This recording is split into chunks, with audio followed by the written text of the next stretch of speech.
मैं आकर तुम्हें आशीष दूंगा। वेदी पर वेदी बनाओ और उस वेदी पर मेरे नाम का स्मरण हो, और वहां पर मैं आऊंगा। जहां जहां मेरा वेदी बनेगा, मेरा नाम स्मरण होगा, मैं वहां वहां आऊंगा और आशीष दूंगा। परमेश्वर का आशीष। परमेश्वर के आशीष में हर तरह के बरकतें होते हैं। चंगाई, स्वास्थ्य, कामकाज, खाना, रहना, कपड़े, सब कुछ जो हमें जीने के लिए जीवन संबंधी चाहिए होगा, वो सब कुछ परमेश्वर की अनुग्रह से, आशीषों से मिलता है। और ये सब पाने के लिए परमेश्वर की आज्ञा है, कह रहा है मूसा, और मूसा के द्वारा इजरायली लोगों से बोलता है, वेदी बने मेरे लिए और मैं आऊंगा और आशीष दूंगा। तो हमारे जीवन में वेदी बनाने का बहुत ही महत्वपूर्ण काम होता है। We have to be very careful to build a altar for us. एक वेदी को हमारे जीवन में साथ साथ हमेशा रखना चाहिए। एक वेदी मूसा के द्वारा, मूसा के बुजुर्ग, मूसा के बाप दादा और इजरायली लोगों के मूल पुरुष याकूब से अपने पिता के घर से निकलकर भाई के डर के वजह से जा रहा था पद्दनाराम को।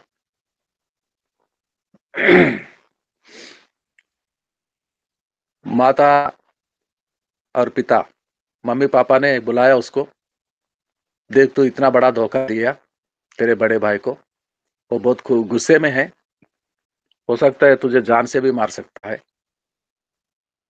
तो ऐसा कर, मेरे मैके में चले जाओ। मम्मी बोलती थी, रिबका, मेरे पिता के घर, मेरे भाई लाबान के घर चले जाओ, यहां रहेगा तो बड़े ने कुछ भी करेगा, ऐसा ना हो कि मैं एक दिन में दोनों को खो दूं।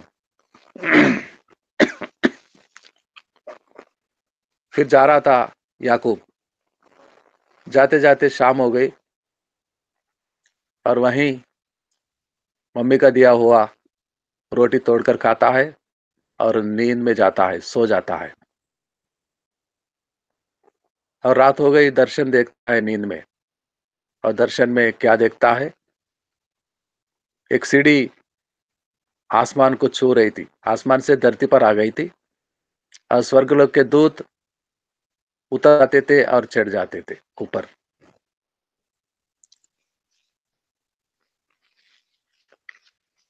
और परमेश्वर की वाचा, प्रतिज्ञा को सुना। क्या सुना? परमेश्वर क्या बोल रहा था?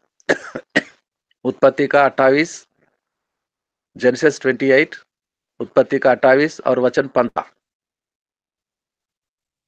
15वां वचन, उत्पत्ति का 28वां अध्याय। जी। और सुन, मैं तेरे संग रहूंगा, और जहां कहीं तू जाए वहां तेरी रक्षा करूंगा, और तुझे इस देश में लौटा ले आऊंगा। मैं अपने कहे हुए को जब तक पूरी न कर लूं, तब तक तुझको न छोड़ूंगा। आमीन। आमेन आमेन। और जब याकूब ये दर्शन को देखता है, परमेश्वर की वाचा सुनता है, प्रतिज्ञा, और उठ जाता है बोर होने से पहले, और परमेश्वर की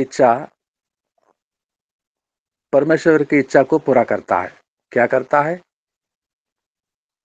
अपने आप में कहता है ये तो परमेश्वर की स्थान है,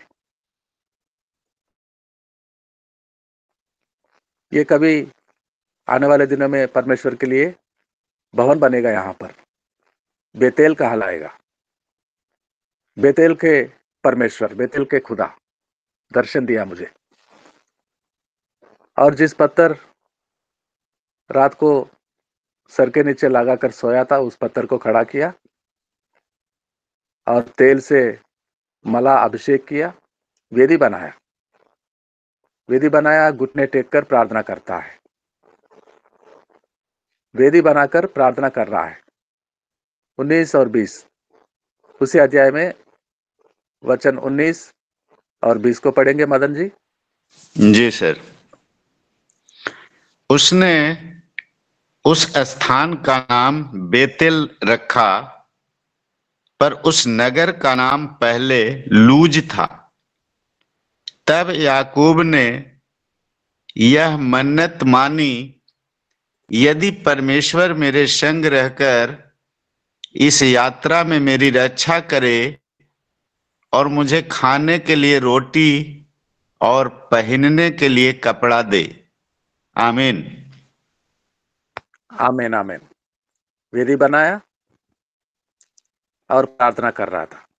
वेदी बनाने का मतलब क्या है? प्रार्थना करना, दुआ करना, घुटने टेकना, हाथ उठाना आसमान के ओर, जहां वो विराजमान होते हैं परमेश्वर, और प्रार्थना करना, मांगना, मन्नतें मांगना। और वो आता है, इजरायली लोगों को मूसा के द्वारा सिखा रहा है। निर्गमम में जाति बन गई थी मिस्र देश में, 400 साल से अधिक कठिन काम को करते थे। वहां पर एक वक्त का रोटी भी नसीब नहीं होता था, दुगना काम करना पड़ता था। पहले जो एक दिन का काम जितना करते थे उससे दुगना। और कोड़े लात मारते थे वो लोग वहां पर, मिस्र देश के लोग। जब घर में बच्चों का शादी विवाह करने का समय आता तो डरते थे, शादी करेंगे तो बच्चे हो जाएंगे अगले साल, अगर बच्चा हो जाएगा तो लड़का हुआ तो मार देंगे। क्या ही कठिन परिस्थिति हो गई थी।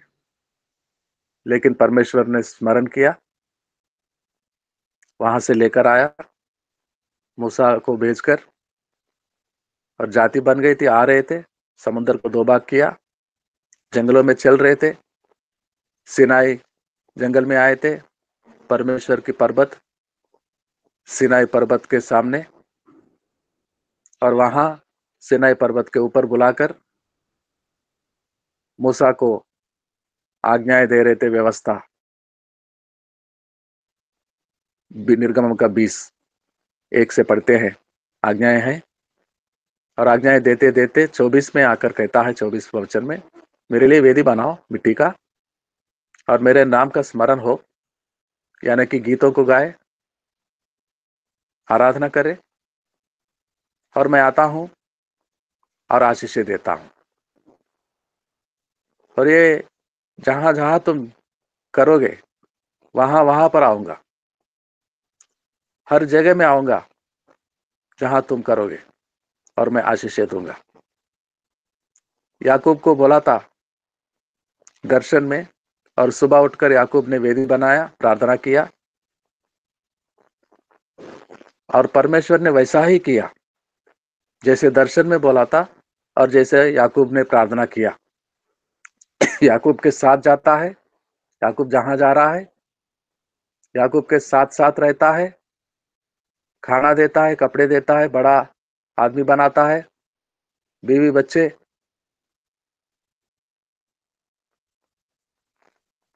परमेश्वर साथ नहीं छोड़ता। परमेश्वर याकूब के साथ जाता, और याकूब के हर रोज भोर होने से पहले जो प्रार्थना करता था, अपने मम्मी पापा से सीख कर आया, देख बेटा, हम तो तेरे साथ नहीं जा सकते, वो जाने नहीं देगा बड़े, हमें यहीं रहना पड़ेगा। लेकिन तू जा, तू मेरे पिता के घर में जा, परमेश्वर का नाम को स्मरण करते जा, जो हमारा परमेश्वर और हमारा पिता, तेरे दादा का, अब्राहम का परमेश्वर आशीष देगा। भूलना नहीं बेटा, तेरे जीवन भर में परमेश्वर के नाम की स्तुति करते रहना, उपासना करते रहना, स्मरण करते रहना। और याकूब वही करता था। अब जितने दिन मम्मी पापा के साथ घर में रहता था, सब कुछ पापा और मम्मी पर निर्भर होता था। क्या खाए, क्या खाएगा, क्या पहनेगा, मम्मी आज मेरे लिए क्या बनाएगी, मम्मी देखती थी, मम्मी बना के देती थी, सब कुछ घर में होता था। लेकिन अब घर नहीं, माँ नहीं, पिता नहीं, भाई गुस्से में है, मारेगा, तो कौन साथ रहने वाला याकूब के साथ? परमेश्वर, इसहाक का परमेश्वर, याकूब का परमेश्वर, रिबका का परमेश्वर। परमेश्वर का नाम को स्मरण करते जा रहा था, सो गया,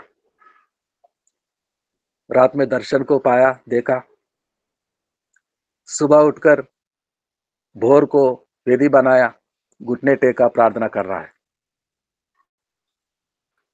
और यही हमारे जीवन में वेदी बना के रखना और परमेश्वर की स्मरण करते रहना, गीतों को गाते रहना।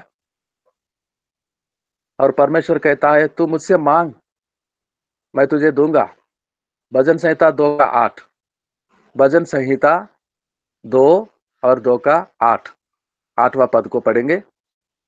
भजन संहिता साम नंबर 2 and verse 8।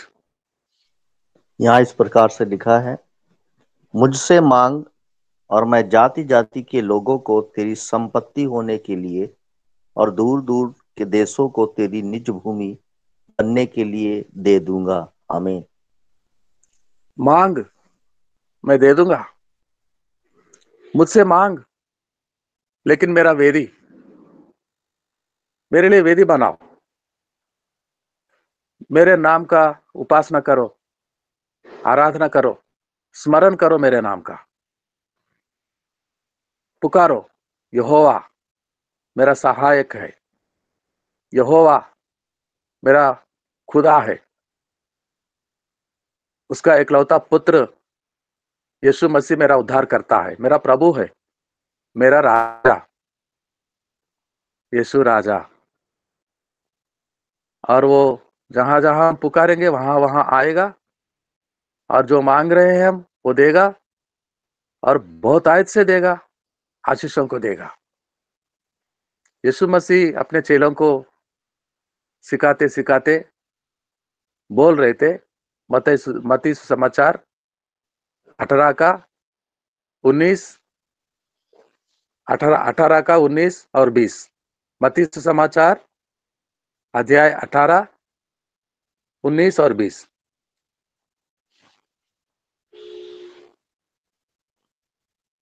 ऐसा लिखा है यहाँ पर, फिर मैं तुमसे कहता हूँ, यदि तुम में से दो जन पृथ्वी पर किसी बात के लिए जिसे वे मांगे एक मन के हो, तो वह मेरे पिता की ओर से स्वर्ग में है और उनके लिए हो जाएगी।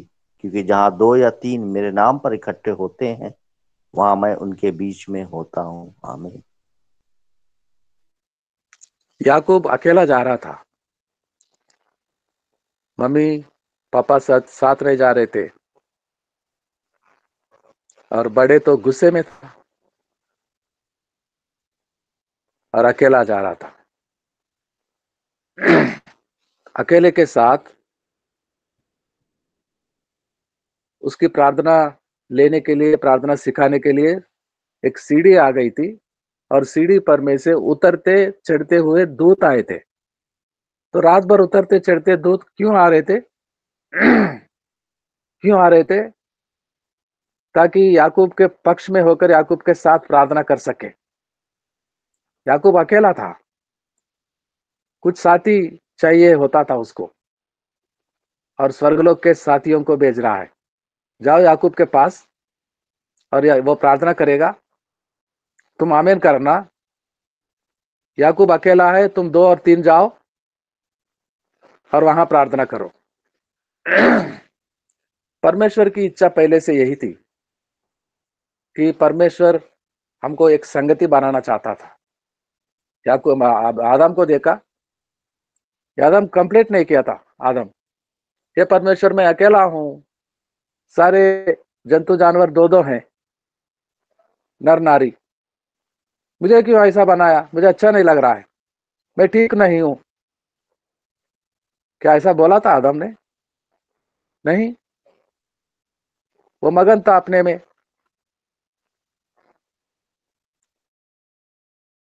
जंतु जानवरों से खेलता और उसका स्वामी हर रोज उससे सुबह शाम मिलने आता, दोनों खेलते थे। देखते देखते खुदा परमेश्वर को ही ऐसा महसूस हुआ कि ये अकेला है, ऐसा ठीक नहीं है, ये ऐसा ठीक नहीं है, ये अकेला है, इसके लिए कुछ ना कुछ और करना पड़ेगा। एक सूटेबल हेल्प,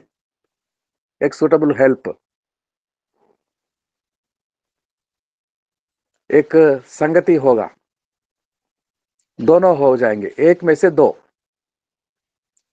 दो हो जाएंगे और मैं तीसरा आऊंगा और मैं बच्चों से खेलता रहूंगा।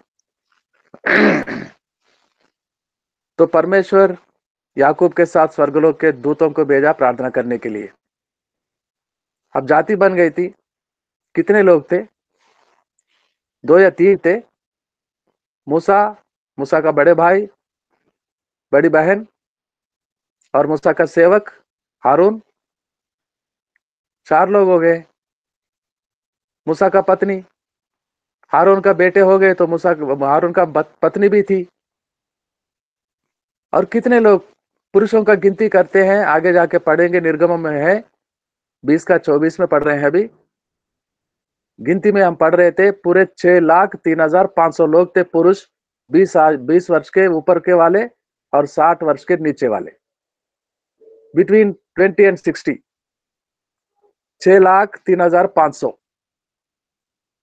और 20 से कम आयु वाले कितने हो सकते हैं?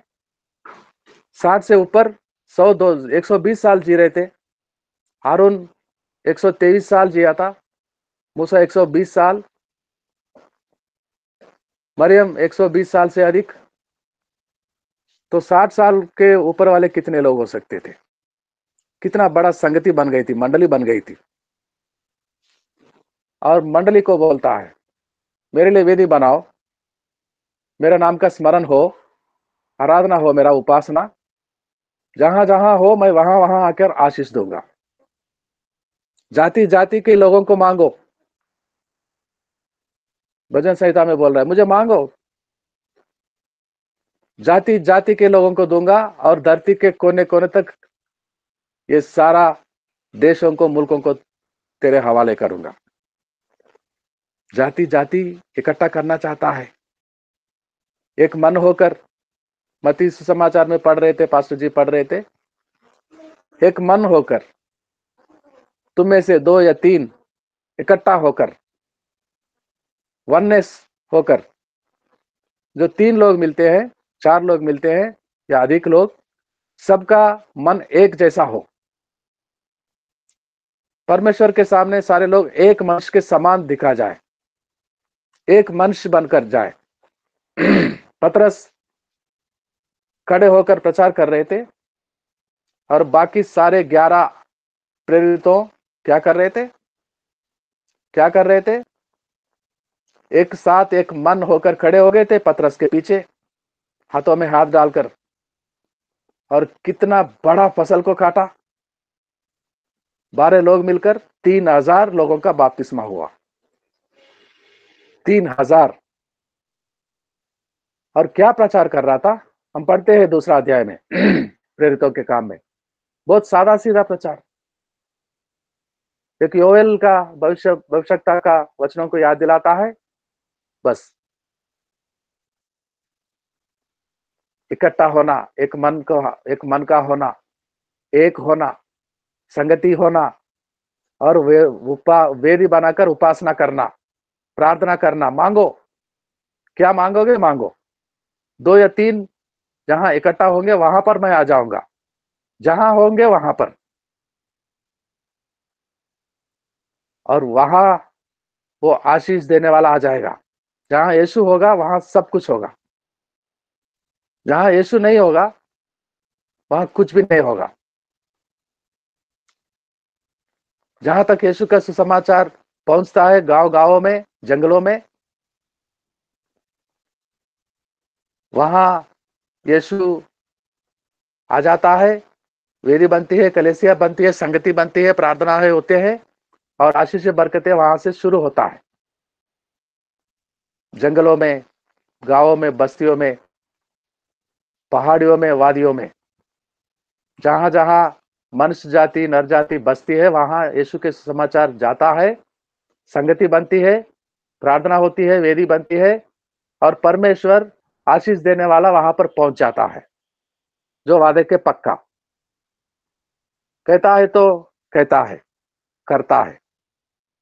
वेदी बनाना हमारा काम है, प्रार्थना दुआ करना हमारा काम है, और सब कुछ सारे जरूरतों को पूरा करने के लिए आशीष बरकतों से भरना उसका काम है, और वो कर सकता है। वो साबित किया है, कई जाति जातियों को इन सदियों से, हजारों सालों से करता आया है। हमारे पहले, हमारे बुजुर्ग जो करते गए थे, बड़े बड़े काम को मांगते थे, पाते थे। आज वो काम हम कर रहे हैं, वेदी बनाकर, looking unto Jesus every day, सुबह को, भोर को, और आपकी सेवकाई के लिए प्रार्थना करने वाले एक संगति बन गए हैं, और ये संसार भर में फैल रहा है। दुनिया के कोने कोने देशों से मैं बात करता हूं लगातार, डिफरेंट डिफरेंट कंट्रीज। और एक सेवक जो नेपाल में हो, भारत में हो, किसी क्षेत्र में अकेला पड़ गया हो, जैसा जगजीवन कुमार, जैसा विश्वनाथ प्रसाद जी बोल रहे थे, इनके लिए नाम लेकर, विश्वनाथ प्रसाद जी के नाम लेकर सैकड़ों लोग, दूर दूर के लोग प्रार्थना करने वाले संगति बन रही है, तो कैसा होगा? हर प्रार्थना सुनेगा, सुनने वाला जाएगा, विश्वनाथ प्रसाद जी के पक्ष में खड़ा हो जाएगा। जैसे कि हरिदेव चौधरी जी प्रार्थना कर रहे थे, वो अकेला है, लेकिन अकेला नहीं है। वो एक आएगा, विरोध करेगा तो वो 1000 द्वार भाग जाएगा। विश्वनाथ प्रसाद जी के साथ रहने वाला कौन? परमेश्वर और उसका पुत्र यीशु मसीह। क्या दुश्मन, क्या विरोध करने वाले टिकेंगे? भला बुरा कहेंगे हमारे भाई को, पर प्रभु के दास को।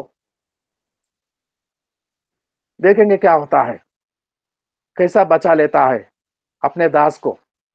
देखेंगे क्या होता है जगजीवन कुमार के जीवन में आने वाले दिनों में। क्या ससुर बांध के रखेगा? अपनी बेटे को दे दिया तो दे दिया, क्या जीवन भर वही संभालेगा? वो क्या खुदा है? खुदा जगजीवन कुमार का यीशु मसीह है, और यीशु मसीह का इच्छा पूरा होगा। यीशु मसीह से मांगेंगे हम, इतने लोग मांगेंगे, हमें कहेंगे 2 या 3 जहां होते हैं तो वहां यीशु आ जाता है, बरकतों को देने, संभालने, बचाने, आशीषों से भरने। और 2-3 से ज्यादा लोग इकट्ठा होकर हर रोज जो मांगते हैं हम, विभिन्न विभिन्न क्षेत्रों से, विभिन्न मुल्कों से, उसका आज्ञा का पालन करते हैं। 2 या 3 मिलो, वेदी बनाओ मेरे लिए, और मेरा नाम का स्मरण करो, आराधना करो, स्तुति करो, और मैं जहां जहां तुम करोगे वहां वहां मैं आऊंगा और आशीषों से भरूंगा। वो सारे मन्नतें मैं पूरा करूंगा।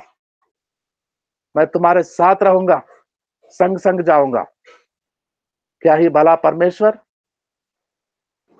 कितना ऊंचा बड़ा परमेश्वर, कितना दयालु।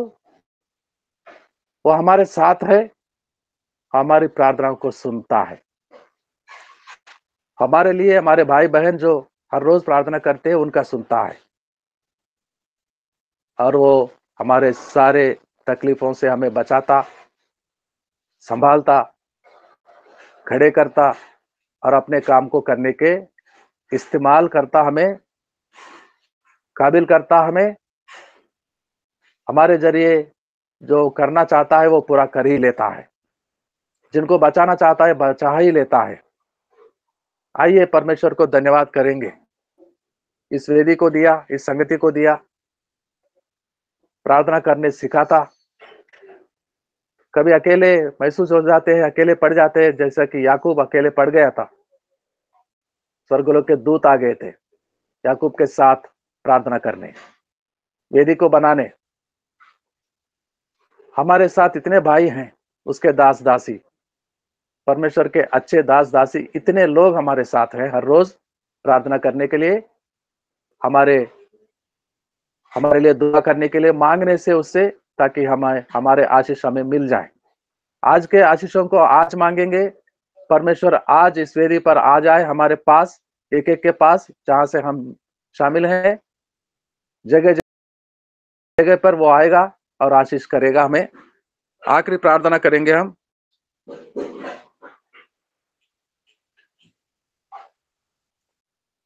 आखिरी प्रार्थना प्रदीप अनभोरे, महाराष्ट्र।